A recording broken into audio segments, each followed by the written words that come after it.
Hi, my name is Brooklyn McKinney, and this is going to be my presentation on the topic that I chose. So, I chose topic 8, which was sexual health, and my research question that I went into was how do cultural beliefs and practices influence reproductive health decision making? So, some data and stats are maternal health, which is some cultural beliefs will, believe in certain birthing places or birthing rituals. So, those can pose a giant risk and some regions where birth attendance is low due to those cultural preferences for like people who don't want to go to the hospital and have their baby or receive that type of care, which can lead to complications. They instead have a home birth with a traditional healer, which in their culture is normal, but you never know what's going to happen at that birth because you didn't have those ultrasounds or whatever. And then gender inequality. Some religions, the women have absolutely no power in what they make on their body.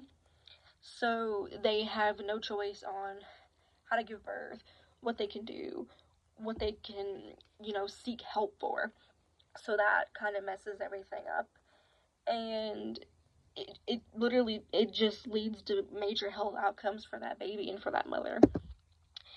And then going to the SDOH, education, which goes into some cultures have limited access to education, which leads to women not being educated on their reproductive health options and rights and just sex ed in general. And then economic stability, with women, in some cultures, women can't own property or work or anything, which if they are, say single, they don't have, a husband in the life or someone to help them raise this baby, then that can lead to just bad effects for both of them. Social and community contacts is when basically the women are, not being supported by the social people around them because their culture, their social beliefs are things that, about contraceptives and stuff, say they don't believe in birth control, then that leaves that woman with no option or anything like that. Healthcare access.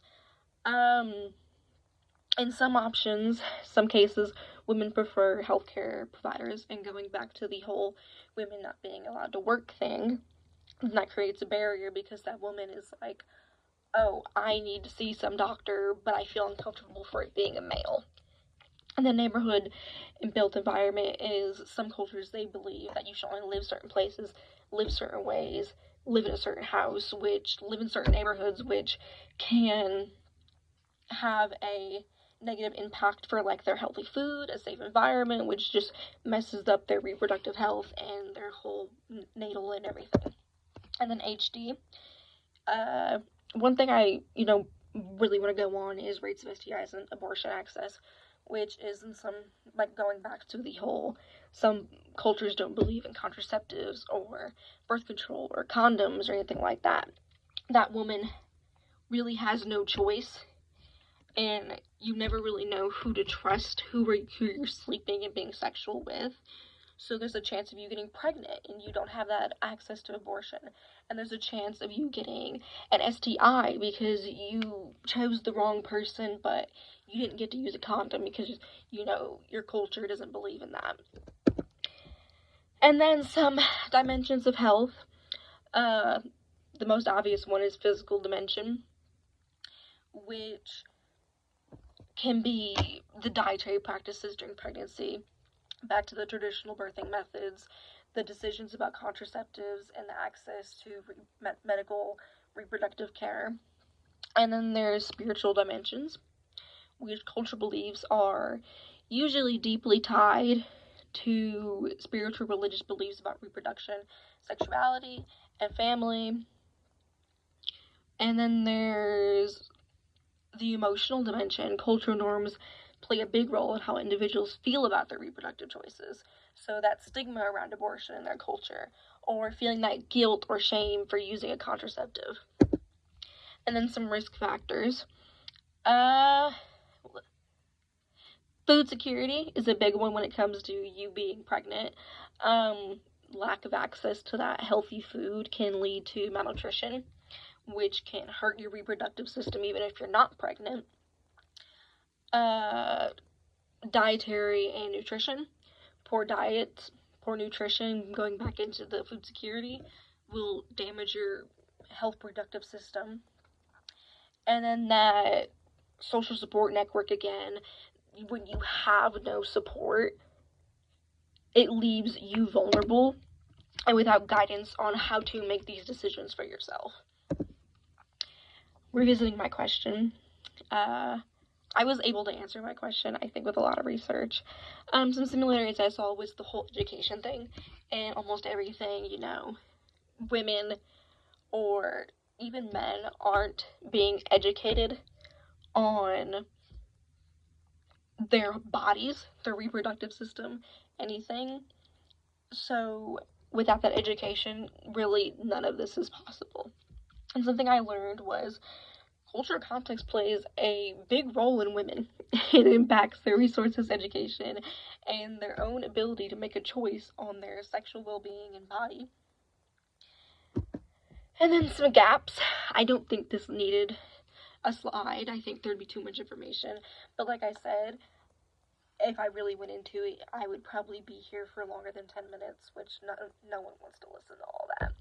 But some gaps. One big thing I found was, like I said, being educated.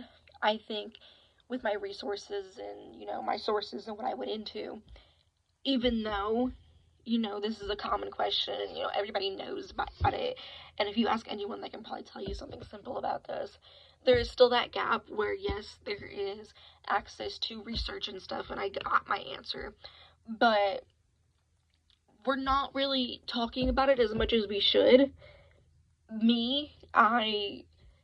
Of course, I was raised in a culture where I had all this access to education, but there's women out there who don't, and without that education, like I said, there's problems with giving birth, problems with, just women not being able to work, and then that woman not feeling comfortable. I think there's gaps that we don't talk about enough.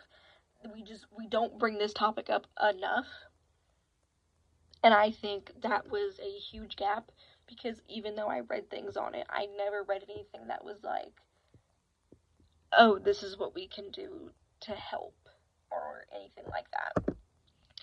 And then some programs and resources I found was CAWIs, which they provide that cultural, sensitive sexual health education to immigrant women and girls who don't have that or were never taught that. And then there's the Brooks organization, which are working to improve access to sexual health services for young people who speak English as a second language. So someone who, may not speak English as their first language, they go into, say, a hospital and are looking for someone, but no one at the hospital speaks that language that they're speaking. That's what they're helping with. And then Tennessee's is supporting research and access to those reproductive health services. And they are also working on development of certain tools tailored for Black and Latino women who may need something different than that other culture. They now have that. Those are some of my sources. The WHO, which they provided extensive research on health indicators, contraceptive prevalence, maternal mortality, and abortion rates. And then the United Nations POE, which they offer just that data and reports on global reproductive, those health trends that are going on.